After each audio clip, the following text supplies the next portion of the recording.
আরজি করের ঘটনাটা তো বড় হলো কী করে? কারণ মানুষ এই জানোয়ারগুলো যে এত জানোয়ারগিরি করেও যে ছাড়া পেয়ে যাচ্ছে, এটা ভিতরে প্রচণ্ড রাগ জন্মে গেছিল। তাই সেখান থেকে এই রাগের থেকে সৃষ্টি হয়েছিল হলো প্রতিবাদের লক্ষণটা, যেটা টোটালি নীতিবোধ থেকে সৃষ্টি হয়েছিল। যে এই আমাদের মানুষদের মাঝে এই জানোয়াররা কেন থাকবে, এই নীতিবোধ থেকেই এই প্রতিবাদটা শুরু হয়েছিল। তখন রাজনীতি ছিল না, শুধু নীতিবোধ ছিল।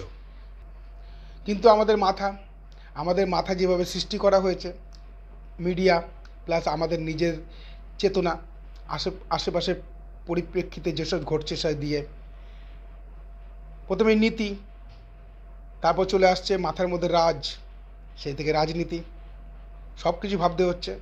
তারপর শুরু হচ্ছে রাজনীতির খেলা।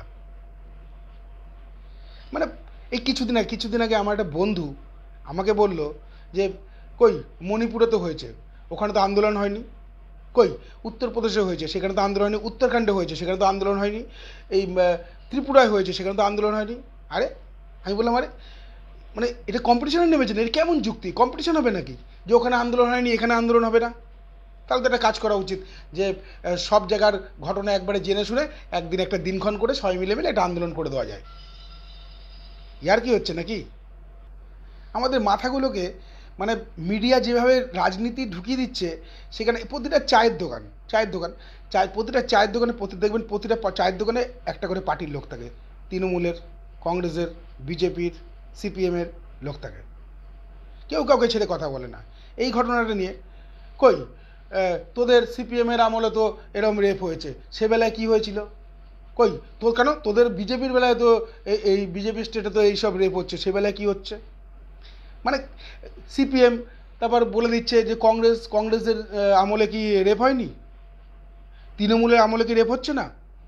আরে সবাই একটা করে গোল নিল, ড্র ম্যাচ হয়ে গেল, সবাই একটা করে নিল, না সব ঠিক আছে, সবার ক্ষেত্রেই রেপ হয়েছে, ড্র ম্যাচ, চলো এবার বাড়িতে যাই, যে মাছ ভাত খেয়ে শুয়ে পড়ি। এই হচ্ছে রাজনীতি হচ্ছে। আর কিছুদিন পরে তো টিভি নিউজ চ্যানেলে ডিবেট হবে। কখনো বিজেপি সরকার যদি চলে আসে, তখন বিজেপি সরকার বলবে যে কেন তৃণমূলের আমলে তো 884টা রেপ হয়েছে বছরে, আমাদের তো 678টা রেপ হচ্ছে।